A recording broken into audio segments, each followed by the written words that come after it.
आज हम बात करने वाले क्रिस्टल के बारे में। बेसिकली आज हम बात करेंगे क्रिस्टल जालक के बारे में, है ना। लेकिन उससे पहले हमें क्या समझना पड़ेगा, क्रिस्टल को समझना पड़ेगा। तो देखो बेसिकली जो भी आपका, जैसे कि हमने पिछले लेक्चर तक क्या पढ़े थे कि आपके ठोस दो प्रकार के होते हैं। एक होता है आपका कौन सा ठोस, क्रिस्टलीय ठोस, और एक होता है आपका अक्रिस्टलीय ठोस।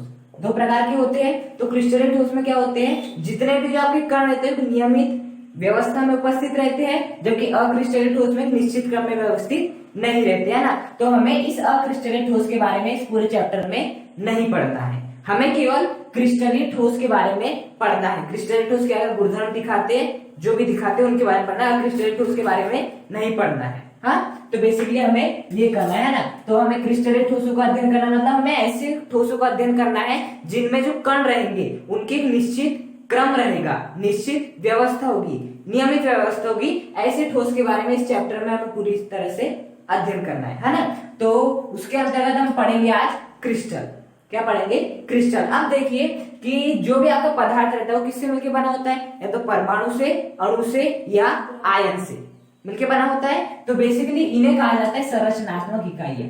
क्या कहा जाता है, संरचनात्मक इकाइयां। मतलब कि इनकी संरचना जिन इकाइयों से हो रही है ना। मतलब ठोसों मुख्यतः किससे बनते हैं, कणों से। और कण में क्या आ सकते हैं, परमाणु भी आ सकते हैं, अणु भी आ सकते हैं, आयन भी आ सकते हैं। तो ये सभी होती है आपकी संरचनात्मक इकाइयां, है ना। तो जब आपकी संरचनात्मक इकाइयां एक निश्चित क्रम में क्या होती है, व्यवस्थित होती है। किस क्रम में व्यवस्थित होती है, एक निश्चित क्रम में व्यवस्थित होती है। तो उसे क्या कहते हैं, हम क्रिस्टल कहते हैं। क्या कहते हैं, हम क्रिस्टल कहते हैं। मतलब कि संरचनात्मक इकाइयों के एक निश्चित क्रम को, है ना।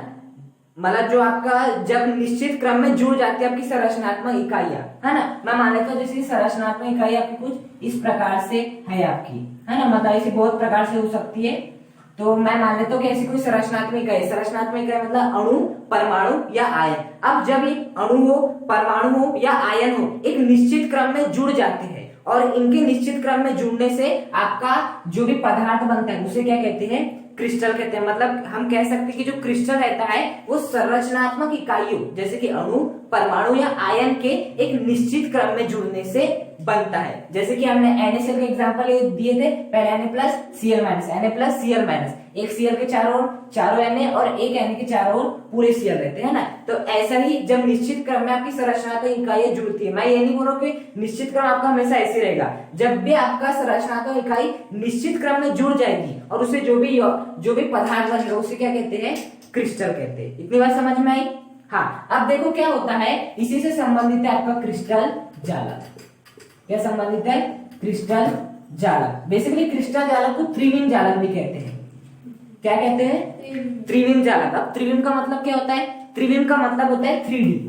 क्या होता है, त्रिविम का मतलब 3D। 2D का मतलब होता है द्विविमा और 1D का मतलब होता है एक विमा, है ना।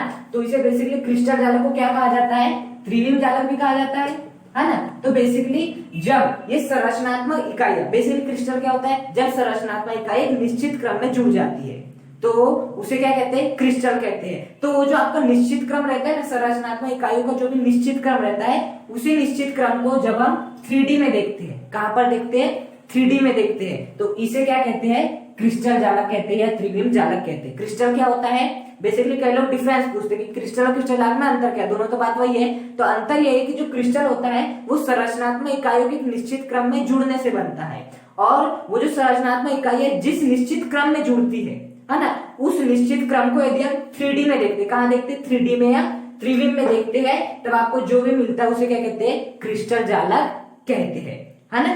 तो संरचनात्मक इकाई जिससे मिलके, मतलब जिस निश्चित क्रम को फॉलो करती है, उसी निश्चित क्रम को यदि मैं 3D में देखूंगा तो वो क्या कहलाएगा, आपका क्रिस्टल जालक कहलाएगा। मतलब हम ऐसा बोल सकते हैं कि क्रिस्टल जालक की परिभाषा क्या बना सकते हैं कि त्रिविम में संरचनात्मक इकाइयों की, त्रिविम मतलब 3D में संरचनात्मक इकाइयों की एक निश्चित क्रम को, किसे, एक निश्चित क्रम को क्या कहा जाता है, क्रिस्टल जालक कहा जाता है। इसे क्या कहते हैं, त्रिविम जालक भी कहते हैं। इतनी बात समझ में आती है कि क्या होता है आपका क्रिस्टल जालक, आए समझ में, और क्रिस्टल क्या होता है ना। अब देखो बेसिकली आपका जो है ना क्रिस्टल जालक कुछ इस प्रकार से रहता है कि उसमें बहुत सारे बिंदु रहते हैं। जैसे कि यदि मैं एग्जांपल की बात करूं, आपका इस प्रकार से मैंने एक घन बना लेते हैं, जिससे आपको बेहतर तरीके से समझ में आ पाएगा। ये क्या है आपका, एक प्रकार से घन मान लेते है घन। तो इसे आप समझ सकते हो क्रिस्टल जालक। हालांकि क्रिस्टल जालक ऐसा नहीं होता, क्रिस्टल जालक में पता क्या होता है, ऐसा एक है, इसके ऊपर और रहेगा, इसके ऊपर नीचे रहेगा, इसके इधर और रहेगा।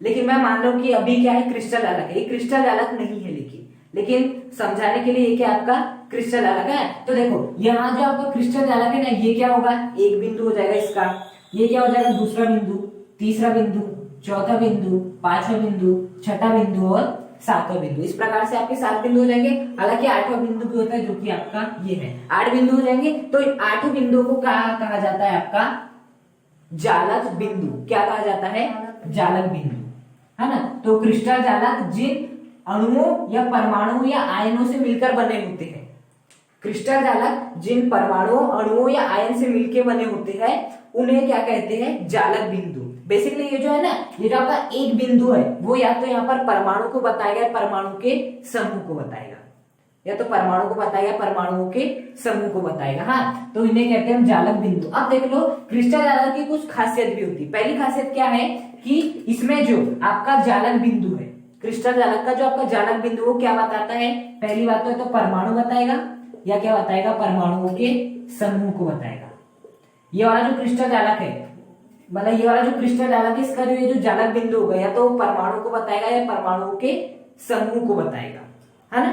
या तो परमाणु को बताता है, परमाणुओं के समूह को बताता है। अब यहाँ तो चाहे तो आपका Na हो सकता है, या Na+ हो सकता है, या यहाँ पर H2 हो सकता है, कुछ भी हो सकता है। मतलब ये वाला एक बिंदु क्या बताएगा, तो परमाणु को बताएगा जो वहां पर उपस्थित है, या परमाणुओं के समूह को बताएगा, है ना। सेकंड पॉइंट क्या है कि इसमें जो एक जालक बिंदु होता है, वो दूसरे जालक बिंदु और तीसरे चौथे जितने भी जालक बिंदु, उन सभी के क्या होता है, समान होता है। इसका मतलब हम ऐसा बोल सकते हैं कि यदि यहाँ पर क्या हो, इस प्रकार से Na+ हो, Cl- हो, इस प्रकार से एक ही बिंदु में ना, तो यहाँ पर भी क्या होंगे, Na+ Cl-, यहाँ पर भी Na+ Cl-। ये क्रिस्टल जालक की विशेषता होती है कि जो प्रत्येक जालक बिंदु है वो अन्य जालक बिंदु के क्या होता है, समान होता है। और एक जालक बिंदु का मतलब होता है कि वहां वो क्या बताता है, तो परमाणु को बताएगा या आयन को बताएगा, वहां पर परमाणु के समूह को बताएगा, है ना। तो ये होता है बेसिकली आपका क्रिस्टल और क्रिस्टल जालक। अब देखो क्रिस्टल क्या होता है, बेसिकली जब आपकी संरचनात्मक इकाइयां, वो चाहे परमाणु हो सकती है, अणु हो सकती है, आयन होती है, एक निश्चित क्रम में जुड़ जाती है, तो उससे जो बनता है उसे क्या कहते हैं, क्रिस्टल। और यही इसी व्यवस्था को हम कहां पे देखेंगे, 3D में देखेंगे, त्रिविमा में देखेंगे, तो उसे क्या कहेंगे हम, क्रिस्टल जालक कहेंगे। क्रिस्टल जालक में जितने भी आपके बिंदु रहते हैं उन्हें क्या कहते हैं, जालक बिंदु। और जो जालक बिंदु रहते हुए तो परमाणु परमाणु समूह को दिखाते हैं, प्रत्येक जालक बिंदु अन्य जालक बिंदु के क्या होता है, बिल्कुल समान होता है। इतनी बात समझ में आती है। हाँ, अब देखो हमें बेसिकली ना इस क्रिस्टल जालक के बारे में पूरी तरह से अध्ययन करना इस चैप्टर में, है। तो देखो बेसिकली आप यदि क्रिस्टल जालक को अच्छे से समझना चाहते हैं ना, तो क्रिस्टल जालक को आप क्या समझ लीजिए, एक दीवार समझ लीजिए। क्या समझ लीजिए, इस प्रकार से दीवार। दीवार कैसे बनती है आपकी, ईट, इस प्रकार से क्या रहते हैं, ईट आपके जुड़े हुए रहते हैं, ये इस प्रकार से जुड़े हुए रहते हैं ईट आपके, है ना। इससे क्या क्या बनता है, आपका पूरी दीवार बनती है। तो ये जो आपकी दीवार है वो क्या मान सकते हो आप, क्रिस्टल जालक मान सकते हो, है ना। तो अब हमें ये देखना है, ये जो आपका दीवार है, ये जो आपकी दीवार है वो किसके बार बार रिपीट करने से बन रही है, किसके बार बार रिपीट करने से बन रही है, ये बार बार रिपीट करने से बन रही है इस ईट के। ईट को यदि मैं क्या करूं, बार बार रिपीट कर रहा हूं, तो क्या बन रही है, संपूर्ण दीवार बन रही है ना। तो क्रिस्टल जालक भी ऐसा ही होता है। बेसिकली जो आपका क्रिस्टल जालक होता है ना, वो ऐसा ही होता है। वो भी क्या होता है, एक हिस्से को बार बार फॉलो करते हुए, रिपीट करते हुए बनता है, एक हिस्से को बार बार रिपीट करते हुए बनता है। जैसे कि आपकी जो दीवार है वो ईट को बार बार रिपीट करते बनती, ये पहली, दूसरी, तीसरी, चौथी, पांचवी, छठवीं, सातवीं, आठवीं, नवीं, 10वीं, इस प्रकार से जुड़ते जाती है। तो इसे क्या कहते हैं हम, क्रिस्टल जालक, जो कि दीवार के रूप में समझ सकते हैं। तो जिस प्रकार से दीवार जो रहती है ईट के बार बार दोहराने से बनती है, उसी प्रकार से क्रिस्टल जालक भी एक हिस्से को बार बार दोहराने से बनता है। और उसी हिस्से को क्या कहते हैं हम, इकाई सेल कहते हैं। क्या कहते हैं, इकाई सेल कहते हैं। क्या कहते हैं, इकाई सेल। इसे क्या कहते हैं हम, एकक कोशिका भी कहते हैं। आप इकाई सेल या एकक कोशिका को किसकी भांति ले सकते हैं, इस ईट की भांति ले सकते हैं। किसकी भांति, ईंट की भांति, है ना। तो यदि मैं इकाई सेल की डेफिनेशन बनाना चाहूँ तो क्या बना सकता हूँ, क्रिस्टल जालक का वह त्रिविमीय हिस्सा, क्रिस्टल जालक का, इस क्रिस्टल जालक समझ लो, का वह त्रिविमीय हिस्सा जिसको बार बार दोहराने पर संपूर्ण क्रिस्टल जालक प्राप्त होता है, जिसको बार बार दोहराने पर संपूर्ण क्रिस्टल जालक प्राप्त होता है, इसे क्या कहते हैं, हम आपकी एकक कोष्ठिका इकाई सेल कहते हैं। अभी मैंने बनाया था ना आपको एक घन बनाया था ना, वो जो बेसिकली घन है ना, वही क्या कहलाता है आपका एकक कोष्ठिका। क्या कहलाता है, एकक कोष्ठिका। तो इस प्रकार से आपको दिखाई देती है आपकी एकक कोष्ठिका। हाँ, मतलब ये वाला भाग जब बार बार रिपीट होता है, पहली एकक कोष्ठिका, इसके नीचे और एक आती है, इसके नीचे और एक, फिर यहाँ पर और एक, फिर यहाँ पर और एक, फिर यहाँ पर और एक, फिर ऊपर, इस प्रकार से ये निरंतर क्या होती रहती है, ऐसे रिपीट होती रहती है, और हमें क्या मिलता है, संपूर्ण क्रिस्टल जालक प्राप्त होता है। तो बेसिकली क्रिस्टल जालक का जो इकाई सेल समझ में आया, मतलब कि क्रिस्टल जालक का वो त्रिविमीय भाग का वह त्रिविमीय भाग जिसको बार बार रिपीट करने से संपूर्ण क्रिस्टल जालक हमें प्राप्त हो जाता है, वो क्या कहलाता है, आपका इकाई सेल या एकक कोष्ठिका कहलाता है। इतनी बात समझ में आती है। हाँ, अब देखना बेसिकली जो कि एकक कोष्ठिका है उसके कुछ पैरामीटर होते हैं। क्या होते हैं, पैरामीटर होते हैं। बात होती है पैरामीटर क्या है, देखो जैसे कि आपकी क्या है, ये ईंट है ना, ये आपकी ईंट है ना। हमेशा यदि अच्छे से समझना है तो दीवार को आपको क्या लेके चलना है, क्रिस्टल जालक, और उसमें जो ईंट प्रयोग में आ रही है उसे क्या लेके चलना है, इकाई सेल। तो देखो बेसिकली जो आपका ईंट होती है उसमें, उसको यदि मुझे बदलना है तो मुझे क्या क्या करना पड़ेगा, या तो मैं उसकी लंबाई बढ़ा दूं, ये वाली लंबाई को बढ़ा दूंगा, तो ये क्या हो जाएगा, ईंट पूरी तरह से बदल जाएगा। पहले जो ईंट था वो इतना सा था, अब इतना है। और एक तरीका क्या हो सकता है कि मैं इसकी चौड़ाई को ही बढ़ा दूं इतनी, तो आपका ईंट अपने आप बदल जाएगा। और एक तरीका क्या है कि मैं इसकी ऊंचाई को भी बदल दूं, तो आपका जो ईंट है वो पूरी तरह से बदल जाएगा। तो इस ईंट के पैरामीटर क्या क्या हो गए, लंबाई, चौड़ाई, ऊंचाई, मतलब पैरामीटर वो होते हैं जिसको यदि हम बदल दें तो आपकी पूरी ईंट ही बदल जाती है। जैसे मैं इस ईंट और इस ईंट की बात करूं, लंबाई में अंतर है, तो मतलब इसका जो पैरामीटर है वो कैसे है, अलग अलग है ना, इसलिए क्या होंगे, ये दोनों भी अलग अलग होंगे। उसी प्रकार से कुछ इकाई सेल के क्या होते हैं, कुछ पैरामीटर होते हैं। क्या होते हैं, पैरामीटर होते हैं ना, और उन्हीं पैरामीटर के बारे में हम अध्ययन करेंगे ना। देखो सबसे पहले क्या बना लेते हैं, इस प्रकार से आपकी एक इकाई सेल इस प्रकार से आपकी रहती है। ये क्या हो गई आपकी इकाई सेल, मतलब एकक कोष्ठिका है ना। तो ये वाला जो अक्ष है इसे हम क्या नाम देते हैं, एक्स अक्ष। क्या नाम देते हैं, एक्स अक्ष। ये जो है इसे कौन सा नाम देते हैं हम, वाई अक्ष। और ये जो है आपका, इसे कौन सा नाम दे देते हैं हम, आपका जेड अक्ष। इसी प्रकार से कुछ रहता है, ये हो गया एक्स अक्ष, ये वाई अक्ष और ये जेड अक्ष। इस एक्स अक्ष की जो लंबाई उसे क्या मान लेता हूँ ए, इस वाई अक्ष की जो लंबाई इसे क्या मान लेता हूँ स्मॉल बी, और इस जेड अक्ष की जो लंबाई इसे क्या मान लेता हूँ स्मॉल सी। तो बेसिकली यहाँ जो ए बी सी है ये बेसिकली क्या है, आपकी अक्षीय लंबाइयां है। किसकी लंबाइयां है, अक्षीय लंबाइयां है। अब और एक चीज होती है आपकी अक्षीय कोण। क्या होता है, अक्षीय कोण। बेसिकली अक्षीय कोण आपके तीन होते हैं, एक होता है अल्फा, एक होता है बीटा और एक होता है आपका गामा। तीन प्रकार के आपके अक्षीय कोण रहते हैं।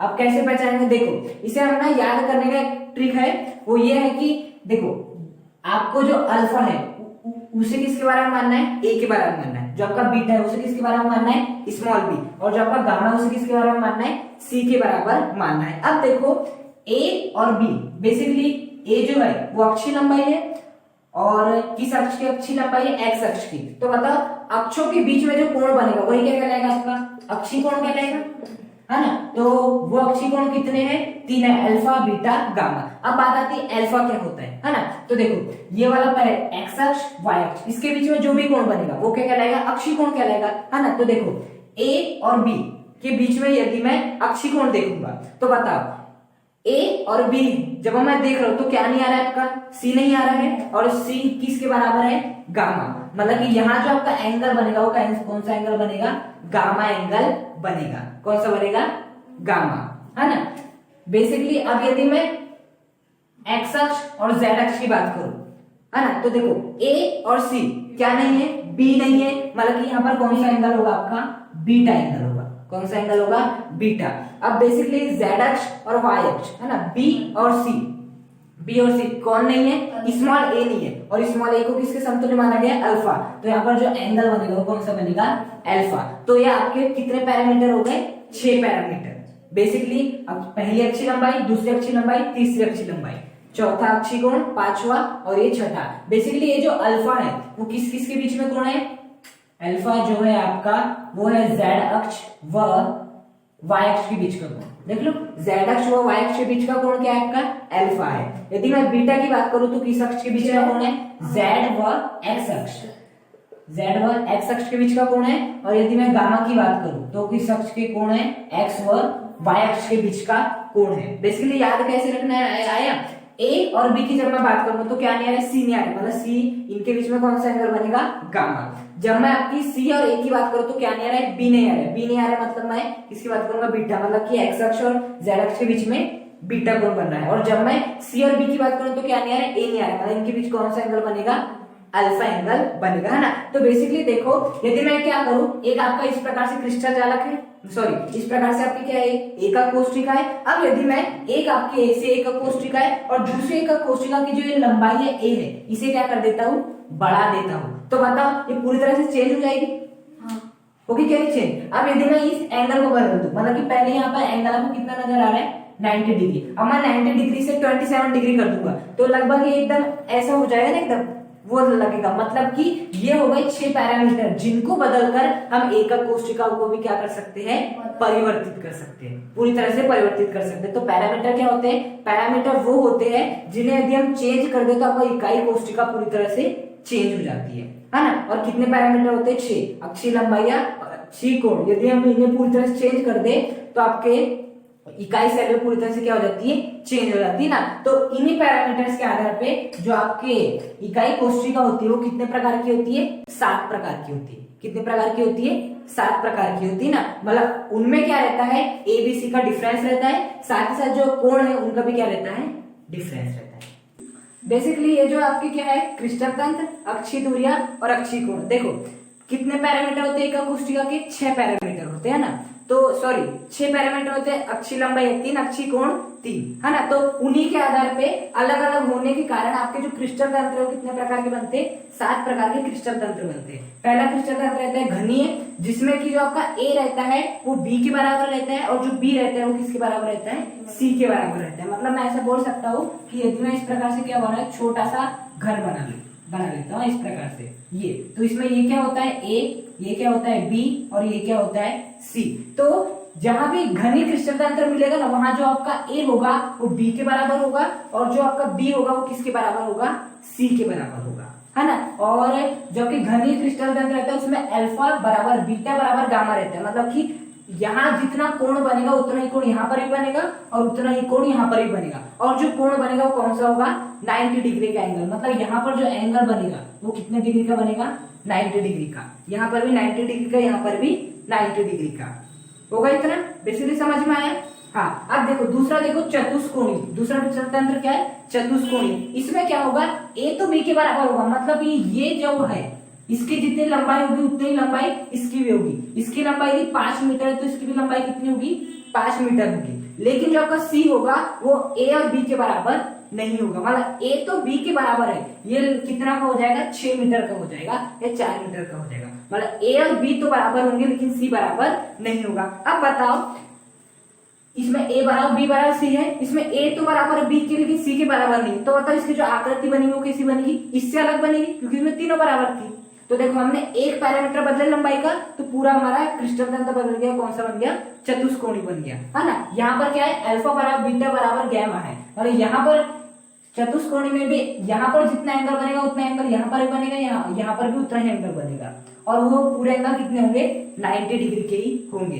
तीसरे में भी ऐसे होगा, समचतुर्भुज में सॉरी तीसरे में भी अल्फा बराबर बीटा बराबर गामा होगा। और यहाँ पर जितना एंगल बनेगा उतना एंगल यहाँ पर भी उतना ही एंगल यहाँ पर भी, और पूरे कितने बनेंगे, 90 डिग्री के एंगल बनेंगे, है ना। बेसिकली समचतुर्भुज में ये होता है, लेकिन इसकी खासियत है कि इसमें ए बी के बराबर नहीं रहता, बी सी के बराबर नहीं रहता। मतलब ए यदि 5 मीटर है तो 6 मीटर होगा, ये 7 मीटर होगा, लेकिन कभी बराबर नहीं मिलेंगे। अब बताओ ये और ये अलग अलग हुए कि नहीं, क्योंकि इसमें ए बराबर बी था लेकिन सी के बराबर नहीं था, इसमें ए बी के बराबर नहीं, तो बिल्कुल ये हट जाएगा। हालांकि 90 डिग्री है लेकिन पूरा ही बदल जाएगा क्योंकि अक्षीय लंबाई बदल गई। तो देखो पैरामीटर बदले तो अक्षीय जो आपका पूरा क्रिस्टल तंत्र है वो बदल गया, समचतुर्भुज होगा। चौथा क्या आता है, एकांताक्ष। एकांताक्ष में क्या रहता है, ए बी के बराबर नहीं रहता, बी सी के बराबर नहीं रहता। मतलब ये वाली लंबाई इसके बराबर रहती और ये वाली लंबाई इसके बराबर रहती, तीनों आपस में बराबर नहीं होते। और यहाँ पर इसकी क्या खासियत है कि अल्फा बराबर गामा होता है। मतलब कि हम ऐसा बोल सकते हैं, गामा बेसिकली यहाँ पर बनने वाला कौन होता है, तो जो आपका गामा रहता है, जो आपका गामा रहता है वो इस अल्फा के बराबर होता है। अल्फा क्या होता है, वाई अक्ष और जेड अक्ष के बीच में बनने वाला कोण। तो अल्फा किसके बराबर होता है, गामा के बराबर होता है आपका, है ना। और वो भी कितना होता है, 90 डिग्री। मतलब यहाँ पे 90 डिग्री तो यहाँ पर भी कितना होगा, 90 डिग्री होगा। लेकिन जो आपका बीटा रहता है वो 90 डिग्री नहीं होने वाला। मतलब यहाँ जो एंगल बनेगा वो कभी 90 डिग्री का नहीं होगा, 45 का हो जाएगा, 120 का हो जाएगा, किसी का भी हो जाएगा, लेकिन 90 डिग्री का नहीं होगा। अब बताओ ये और ये अक्षीय लंबाई तो मतलब सेम है, इसमें भी ए बराबर बी बराबर सी नहीं है, लेकिन देखो यहाँ कोण में अंतर आ रहा है, तो कोण का पैरामीटर बदल गया, मतलब अक्षीय कोण का पैरामीटर बदल गया, तो आपका क्रिस्टल तंत्र भी पूरी तरह से बदल गया, है ना। फिर पांचवा क्या आता है, षटकोणी। षटकोणी में भी ए तो बी के बराबर रहता है, मतलब ये वाली लंबाई इस लंबाई के बराबर रहती है, लेकिन वो सी के बराबर नहीं होते हैं। मतलब ए और बी का मान यदि 5-5 भी है तो सी का मान कभी भी 5 नहीं होगा, तो 7 होगा या उससे कम होगा। और बेसिकली जो एंगल बनेगा अल्फा बराबर क्या होगा, बीटा होगा। मतलब यहाँ पर जो एंगल बनेगा यहाँ पर भी उतना ही एंगल बनेगा, और वो कितने, कौन सा एंगल होगा, 90 डिग्री। मतलब यहाँ पर आपका 90 डिग्री बन रहा है तो यहाँ पर भी क्या बनेगा आपका 90 डिग्री ही बनेगा। लेकिन जो आपका गामा होगा, मतलब ये यहाँ जो एंगल बनेगा गामा, वो कितने का होगा, 120 डिग्री। 120 डिग्री मतलब कुछ ऐसा बनता है आपका, ये होता है 90, ये होता है आपका 120 डिग्री, है ना। कुछ आपका यहाँ पर ऐसा एंगल बनेगा। तो बताओ यहाँ पर आपकी अक्षीय लंबाई भी इससे अलग है और अक्षीय कोण भी यहाँ से अलग है, तो क्या होगा, ये भी क्रिस्टल तंत्र पूरी तरह से बदल जाएगा और इसे क्या कहेंगे, षटकोणी। अब यदि मैं बात करूं त्रिकोणी की, तो इसमें ए बी के बराबर रहता है, बी सी के बराबर रहता है। मतलब ये यदि 5 मीटर है तो ये भी 5 मीटर, ये भी 5 मीटर। इस अक्ष की लंबाई 5 मीटर है तो इसकी भी 5, इसकी भी 5, है ना। लेकिन जो एंगल है देखो, इसमें क्या होगा कि अल्फा बराबर बीटा तो होगा। मतलब यहाँ जो एंगल बनेगा, कहाँ पे, यहाँ पे जो एंगल बनेगा वो यहाँ पे एंगल के बराबर होगा, और यहाँ पे जो एंगल बनेगा वो इस एंगल के तो बराबर होगा, लेकिन वो कभी 90 डिग्री नहीं होंगे। मतलब कि यदि ये वाला एंगल 45 डिग्री है तो ये भी 45 होगा, ये भी 45 होगा, लेकिन ये कभी भी तीनों 90 डिग्री में होंगे। आए समझ में, ये बोलना चाहिए कि अल्फा बराबर बीटा बराबर गैमा होगा, लेकिन कभी ये नहीं होगा कि ये तीनों 90 के बराबर हो जाए, तो 45 होंगे, 120 होंगे। तो देखो पैरामीटर बदल गए यहाँ से, तो आपका जो क्रिस्टल तंत्र वो बदल जाएगा, कौन सा हो जाएगा, त्रिकोणी। और लास्ट होता है हमारा त्रिताक्ष। इसमें ए बी के बराबर नहीं रहता, बी सी के बराबर नहीं रहता। मतलब तीनों ही लंबाई क्या होती है, अलग अलग होती है। लेकिन देखना यहाँ पर ए जो अल्फा रहता है वो बीटा के बराबर नहीं रहता, बीटा गामा के बराबर रहता है, और जो गामा है वो भी 90 डिग्री के बराबर नहीं होता। मतलब यहाँ पर एंगल यदि 45 बन रहा है तो यहाँ पर 35 बनेगा, यहाँ पर 55 बनेगा, 55। मतलब कि ये इसके बराबर नहीं, 45 35 के बराबर नहीं, 35 55 के बराबर नहीं, और 55 45 के बराबर नहीं है। तो ये तीनों आपस में बराबर नहीं है, और ये तीनों 90 डिग्री के भी कभी बराबर नहीं होंगे। मतलब इनके बीच में जो कोण बन जाए चलेगा, लेकिन कभी भी 90 डिग्री का कोण नहीं बनने वाला इनके बीच में, जो सभी कोण बन जाए, है ना। तो बेसिकली यहाँ का और यहाँ का पैरामीटर अलग हो गया, जिससे हमारा सिस्टम तंत्र भी पूरी प्रकार से बदल गया। अब देखो बेसिकली ये एग्जाम में कभी नहीं पूछेगा आपको, एग्जाम में केवल एक छोटी सी चीज पूछेगी, 2 प्रकार के क्वेश्चन पूछेंगे। सबसे पहला क्वेश्चन होगा कि इसमें जितने भी 7 क्रिस्टल तंत्र है उसमें से सबसे सममित क्रिस्टल तंत्र कौन सा है। पहली बात सममित, और दूसरा पूछेगा सबसे असममित क्रिस्टल तंत्र कौन सा है। 2 ही चीज पूछती है। तो देखो सममित क्या होता है, जिसमें कि जो अक्षीय दूरी है वो भी पूरी बराबर हो और जो अक्षीय कोण हो वो भी बराबर हो, साथ साथ 90 डिग्री का एंगल बने। तो देखो जो सबसे पहला है ए बराबर बी बराबर सी है, और अल्फा बराबर बीटा बराबर गैमा बराबर 90 है, तो ये जो आपकी घनी क्रिस्टल तंत्र होता है ये सबसे क्या होती है, सममित आकृति होती है, सममित क्रिस्टल तंत्र होता है। जबकि यहाँ पर ऐसा कुछ भी नहीं, ये तो बराबर है अक्षीय कोण, लेकिन लंबाई बराबर नहीं है, अक्षीय कोण बराबर है, लंबाई बराबर नहीं है। और यदि हम सबसे असममित की बात करें तो असममित क्या होगा कि तीनों अक्षीय लंबाई सबसे अलग होगी, मतलब कि पूरी बराबर नहीं होगी, और जो इनके बीच का जो एंगल है वो भी बराबर नहीं होगा, वो भी 90 डिग्री के बराबर नहीं होगा। तो ये सबसे असममित क्रिस्टल तंत्र हो गया, और ये सबसे सममित क्रिस्टल तंत्र हो गया घनी क्रिस्टल तंत्र, और ये त्रिताक्ष क्रिस्टल तंत्र।